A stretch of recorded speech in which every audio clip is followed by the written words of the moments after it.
Hi guys, in today's review is a new tooled pre-grouping item by Rapido Trains UK.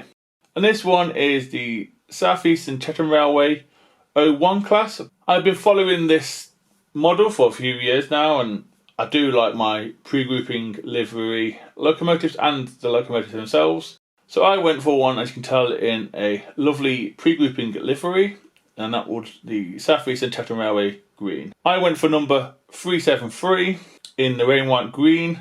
It came out September 2025. The product code is 966002 and it is Era 2. I do have a few South Eastern Chatham Railway locomotives in my collection, and this one from here, looking at it now, looks super highly detailed and delivery on the finish is fantastic. So let's get in the review and see what it's all about, shall we? So yeah, this locomotive does come with a detail bag, and it also comes with a owner's manual. I'll go through the basics of the owner's manual. So you have your history and your contents. Then you have how to unbox your model and stuff like that, and running in tips, and how to operate on DC silent and not to use relay or controllers. Then there's a bit about DC operation, which I don't do. How to fit the decoder is in the tender if you're interested, and it shows you how to do it. Servicing your models, it tells you how to service them if you need to do that and where to do it. There should be a hole on the underneath of the chassis, I believe, just to put the oil in and not to oil them. Then you got your functions for sound and stuff like that. Stair lives as well, and then you've got your accessories and where to add them and alternative stuff. And again, there's stuff for the tender as well, and stuff about your lifetime warranty, and then there's a small exploded diagram on the back, and then you got the address. So in the detail bag, this is what you should get, I believe. 7 head coat discs, 2 black cross discs, 3 plain white discs, 1 SPL headboard disc. You also get 2 chain link couplings as well. You get the hooks to go with it. You get 2 vacuum pipes, and then you also get your cab doors to go on the side of the locomotive. So you can customize it how you like. And it all comes in a resealer bag, and it also is painted too. So yeah, on to the front of the locomotive now, like I normally do. This being a brand new tooled locomotive, it does have metal sprung buffers. I thought I'd just get out of the way now. One of mine was a little bit sticky to start off with, but after time it eased up. So yeah, but at least they're metal. Again, not a big fan of sprung buffers. They're pointless in double O unless you're using chain links, in my opinion. We do have some guard irons to knock stuff off the track. We also have a pocket front and back of the locomotive, and the coupler already attached to them from the factory. You can also see some of the sanding pipes down the side here in red. As we move up to the buffer beam, the buffer beam itself is lined. It's black outline with a yellow or white outline, then it's red in the centre. It's got lots of rivets on there. It's also got some holes for your details in your bag. Also one for the hook. Where the hook should be, it's black, basically. We have the number in the correct front, which is 373. Also, the buffer shanks themselves, I believe, are in a slightly burgundy colour and with a little bit of lining. They are in a square with a few rivets around with a black background. Then the one nearest to you, as you look at it now on the right hand side, I think there's a slight hook there as well in black. As we move on up, we have 3 lamp irons in the usual place. I think these are metal. If I'm honest with you, with the locomotive, I am unsure what's plastic and metal because of issues. There is 2 discs on the floor as well. I think they are for the sanding pipes. We have some lubrication on the neck of the locomotive as well. We come to the mailbox door, and all around there I believe is in a matte black. It looks quite nice. We have the Septified dart, which is picked out in silver. We have the hinging support, which is silver, but the hinges themselves are matte black. Then we have I think it's a metal handrail at the top with a lamp iron, and then we come to a few rivets around the chimney, which is a separately applied part. Now as we move on to the sides of the locomotive, there is some slight differences if I'm honest with you. So around the other side we have some extra piping. I think there's a steam pipe as well. These have all been picked out, and we also have a Western house pump. They're all around that side. And around this side I think we've got a clack feed and a metal handrail going round as far as I'm aware. We also have inside motion, which doesn't move, but it's lovely in there and it looks the part. So like I said, the smoke box area is matte black. The rest of it is in the Southeastern Chatham green, which is a mixture of dark green, and then the lining is a mixture of, I think, yellow and light green with a gold banding. I have that correct. That is on the boiler. It's also on the splashes with a little bit of red on the splashes, which really catches the eye. I think there's a few rivets on the running board as well. Like I said, the splashes themselves have been lined. A few washout plugs on the boiler. The boiler itself, I think, is a metal piece. And there's also some copper piping on there as well. Somewhere on here, I do believe there is a reversing rod, but I'm unsure where. So as we move down just a little bit to the chassis or sole bar, the chassis is lined. I think it's in like an engine red with some lining. We also have the wheels lined. We have red sanding pipes. I think the ones behind the cab are copper. Even the sanding boxes that come down past the board have been lined. And the axles have been covered up in the wheels as well. The brake shoes do line up too, and they are separately applied part. As we move to the cab area itself, like I said, below the cab area we do have some steps. They have been lined. We also have the cab lining in like a slight L shape. Again, it matches the rest of the locomotive. I think it's in a lighter green lining. And then we also have the number of the locomotive in a plaque, which is legible as well. And there's a handrail going outside, and there's also a handrail in the middle of the cab at the top. So now we come on to the part that most people look forward to in a modern day steam locomotive, and that is the front of the tender and cab detail. This being an analog model, it does have a glow. There's a slight slit in the fire, and that is where the glow is. So in the cab, we do have brown, dark brown wood flooring at the bottom. We have the cab in a cream colour itself. We have everything in there is picked out to a high standards. The dials do have numbers and stuff on there. I think the water gauges have fake water in there. There's copper piping, there's a regulator, there's all that good stuff. Some of it I believe is on the glazing bar, but it's not a big issue. It's the stuff you expect on a modern day locomotive. And if we look down just a little bit, we have Rapido's loco tender connection. I think it's a 8-pin, and you have to push them together. Personally, I'm not a fan of this design. I prefer the Dapple or Hornby style because it's easier for me to do. So this is the male part, I believe, and then underneath that we also have some copper piping from the locomotive itself, and you can see the steps. As we move on to the front of the tender, there is some details to add in the bag if you wanted to do that. There is some lining on the front of the tender as well. Again, it's in the green with the several variants of lining it has. There is some toolboxes, there's a coal chute as well, and I think a bit of a wood flooring going on there too, and some handrails. Between the loco and tender, there is a 4-plate, which I think is a metal piece, and it does move up and down quite easy. As you see here, the tender does have the female part. Again, it's an 8-pin plug-in, and you've got to be very careful with them, and they just plug in. So as we move on to the side of the tender, for me, this tender looks weird, and that is because it's not like all the other tenders. So what we do have at the top, we do have a separate plied handrail on the tender, which is in black. We also have the lining again, which is a mixture of the light green and I think a yellow around the outside. Then we have the Southeastern Chatham initials in the centre. Again, that's all in the Southeastern Chatham green with the gold or the correct font. And then the tender goes in because it has the springs for the suspension or axles. They are there at the top of the tender or top of the sole bar. They look to be a separately applied part, and that's the bit that I get mixed up with. And they're in black.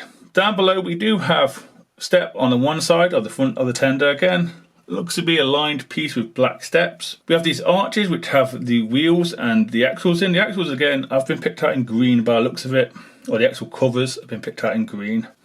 Again, on the bottom half there is a lot of this lining going on, and then we have the brake shoes in between all that and the wheels. Now we move on to the back of the tender. The back of the tender is like the front, it does have metal sprung buffers. We also have guard irons to knock stuff off the tracks, and we also have the NEM pocket and coupler attached to the back of the tender. Again, the back of the tender is lined on the buffer area, that is all lined. I think the buffer shanks are lined and the backs are in black. Again, there seems to be a hook as you look at it on the right hand side near the buffer, and there's a steam pipe or that pipe there attached to it. The tender does go in just a little bit, and that's because we have the 380 lamp irons. we have some steps going up, and again we have some of this lining for the South Eastern Chatham Railway, which is a dark green on the outside and the lining is a lighter green, and then I think we have a lamp iron at the top. As we do an air view now on top of the tender. So we do have the top of the tender in black. It does have a water filler cap, which looks to be a moulded piece, but it looks quite crisp. Then we come to the coal load. The coal load itself, I think it's plastic and it is removable, which is great. You can add your own stuff. If you look close enough, you can also see the handrails that run down the tender. And then we come to the wood flooring and the fireman tools. Now we move on to the top of the locomotive itself. So let's start in the usual place, which is the cab roof. So the cab roof is in a black. It has the vent open. That's how they've done it. And I think we have a metal whistle in the centre. There's no rain deckers or anything on it like that. Then as we move to the front of the cab, we do have the spectacles in gold trim with the light green going around them, and then there's another lining going around the outside of the front of the cab to the boiler. On one side there is a separate applied copper piping just below one of the windows. The other side I believe does not have it. Then we have the safety valves. They're meant to be, I think it's a copper or shiny metal, gold colour, which is a bit dull. And then we have a red piece in the centre, which is correct. Everywhere you look on the model, there is this lining, which is gold, light green, gold sort of lining going on. We have washout plugs, and then we come to the dome. The dome itself is in the same gold or copper as the bottom of the safety valves. Not sure if it's a separately applied piece or it's just part of the moulding. And then we come to a gold trim at the corner. We come to the chimney. The chimney again is separately applied and it does have some rivets on it. But everywhere you look, there is this fantastic lining. Now we come to do an underneath look at the locomotive. And as you see underneath, there is quite a lot of detail under here, if I'm honest with you. So like I said at the start, we do have the NEM pockets and the couplers attached to either end of the locomotive. They are black. You can see the sanding pipes in red. There's also some black brake rigging going around the outside of it. If you look closely in the centre, you can see some more of that inside motion that's going on. They have picked out a little bit of red, bit of metal work going on there. I think it's a few screws take off the base key plate, but Rapido, so you shouldn't have to do that. There is a hole just between the two wheels that are underneath the cab. There's a tiny hole, just a few drops in there. At this point in time, I'm not too sure how serviceability that is for anyone who wants to MOT it or clean it out. It's only my opinion. We do have all 6 wheels do pick up, and it is a plunger mechanism with all the wheels at the top of the wheels as well. Again, when you come to service it, how easy is it going to be? I don't know. The wheels are metal. We do have the brake shoes lining up with the wheels, which is great. And then at the end, we also have the copper piping from the cab that I think is something to do with the sanding stuff. And then we come on to Rapido's style of loco and tender connection drawbar. And finally, we come on to the loco and tender drawbar mechanism and underneath of the tender. So let's start with the drawbar mechanism. I'm not a fan of this because I can't do it. I have to get my KO to do it because it's too hard for me to do. The Dapple or Hornby is a much easier design for everybody. So you have 8 pins that go across. I think the male are on the loco and the female are on the tender. They go across and they're basically connect electric to make a full circuit, otherwise it will not run. Rapido seem to be okay with this. I'm not a big fan of it. All of the wheels do pick up on tender. They are done by a copper strip at the top as far as I'm aware. We also have the brake rigging applied, and we also have the DC chip area. DC ready is in that tender. As you can see, there's holes in there for the speaker. Even the tender wheels have been lined as well, and a few other stuff has been lined. The only thing I don't like is that the NEM pockets and NEM couplers on the loco and tender are black, but it does the job. Overall, there's plenty of detail on it. So yeah guys, that's it on the tracks. Next up will be the second radius test and points test. I have changed the points test now, I've fixed my track. So let's see if it can manage the new point test, shall we? So here goes.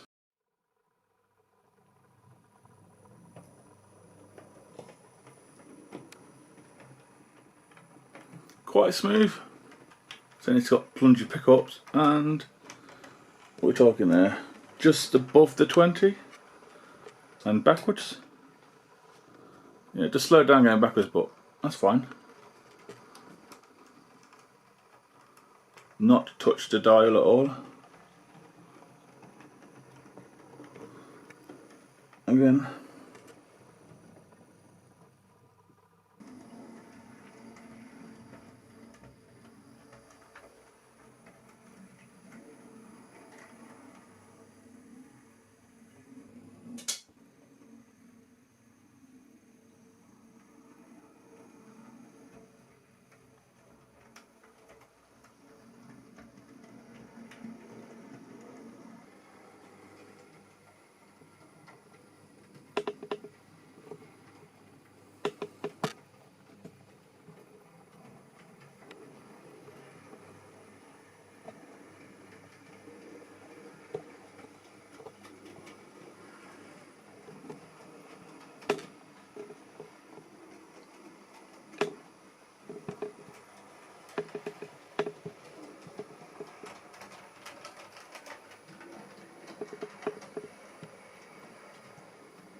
So yeah, if I'm honest with you, managed the new points test pretty well. All of that was 20, even the ones with the crossover at the far end.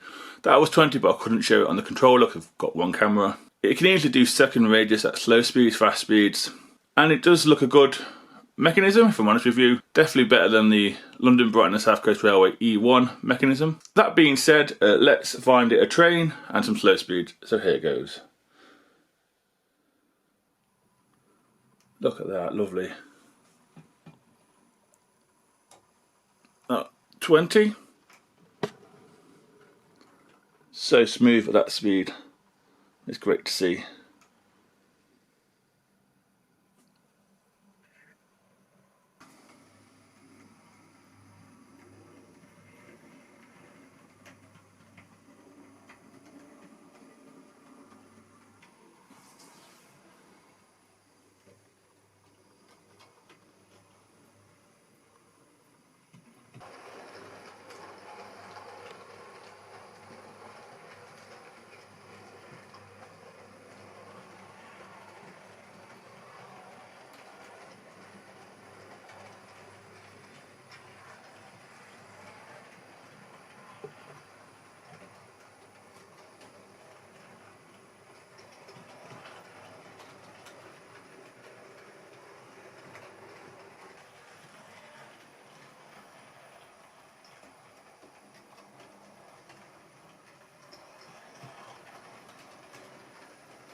So yeah guys, that's the end of the review and running session on the Rapido Trains UK South East and Chatham 01 class locomotive.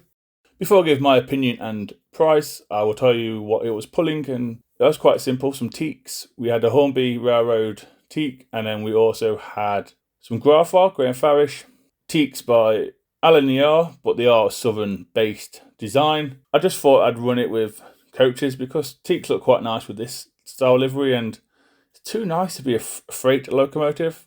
So price before opinion. I got mine from Tops in Stafford, and I paid £184. If you buy this direct from Rapido themselves, it's nearly £200. It's 199.95. Again, it's not a bad price. Prices are going to go up because of material costs and stuff like that. And I understand it isn't quite Oxford Rail prices. I do get that. If you're to buy these from shops, I have seen them as low as 165, but that could be wrong. But on average, it's about 175, depending on the shop. And I think all liveries are the same price as well. So now on to opinion on the model. I do have a few gripes with the model, if I'm honest with you, and these are slightly personal ones, but they are gripes nonetheless. So the loco tender connection, I'm not a fan of that. I can't seem to do it, and it frustrates me, but that's my fault, not the locomotive or the design. Also, why have we gone for plunger pickups? Again, you can't really adjust them if they get dirty, or clean them if they get dirty. You can't really adjust them to the wheels, and I'm not sure how long they're going to last over time. They might wear down. I don't know. And the third one is an unusual thing that happened with the model. So the model was covered, the wheels were covered in some sort of black stuff from the factory. And I used several cotton wool buds. I used pads to clean my track, and they were all covered. My track was completely covered. Hopefully I'll put some pictures up now.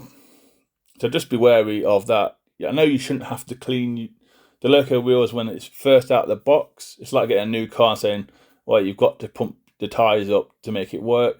It shouldn't happen. That's only my opinion. Saying that, I think it's a stunning model. Maybe Rapido Trains UK's best model to date. The reason I say Rapido Trains UK is because the Sterling single that I have, which is the Holy Grail in my opinion, was the Canadian Rapido brand. But for the UK, this is probably the best so far. And yes, Rapido are the kings of pre-grouping stuff. It's got to be said. The amount of detail, the amount of separately applied parts, the paintwork is amazing.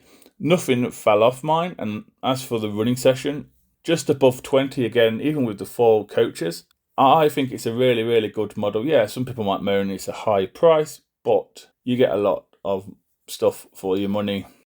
I think there's a lot of die-cast, and you get a speaker as well. It runs so smooth. It did the points, no issues. It did second radius, no issues. Andy Hardy and the Rapido team should be very proud of this model, if I'm honest with you. It's a stunning piece of kit. And for what, £200? You've paid £200. Are you going to build a kit model of this locomotive to that standard? Probably not for that price. Probably not. So yeah, for me, it's a thumbs up, especially for your Southern fans. It's definitely a thumbs up. And even your pre-grouping or your preserved people who collect preserved locos, thumbs up. Stunning piece of kit. So that was my review and take on the Rapido Trains South East and Chatham 01 class. Please take care and goodbye.